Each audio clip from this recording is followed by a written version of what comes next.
Night shifts and fertility. చాలా మంది couples night shifts ఎక్కువగా చేస్తూ ఉంటారు అండ్ పిల్లలు కలగట్లేదని చెప్పి హాస్పిటల్స్ చుట్టూ తిరుగుతూ ఉంటారు. ఈ రెండింటికి ఏమైనా రిలేషన్ ఉందా అంటే ఎస్. మన బాడీ ఒక బయలాజికల్ క్లాక్ మీద డిపెండ్ అవుతుంది.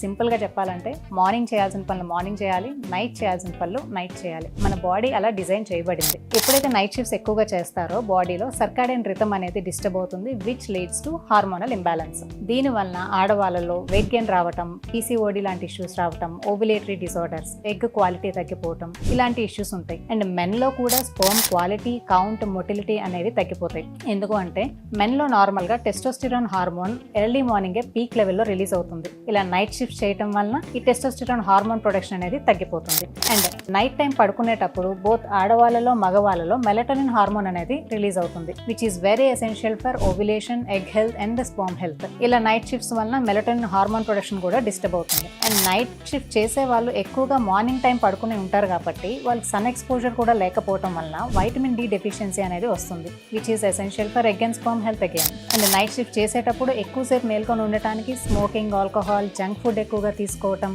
అండ్ టీ, కాఫీలు ఎక్కువగా తీసుకోవటం వల్ల హార్మోనల్ ఇంబ్యాలెన్స్ అనేది క్రియేట్ అవుతుంది. సో ఇన్ని డిసడ్వాంటేజెస్ ఉన్నాయి. అయితే ట్రీట్మెంట్ ఏంటి అంటే మీ చేతిలోనే ఉంది. మాక్సిమం నైట్ షిఫ్ట్స్ ని అవాయిడ్ చేయండి అండ్ మినిమం ఒక 6 to 8 hours of undisturbed sleep daily ఉండేటట్టు చూసుకోండి. Thank you.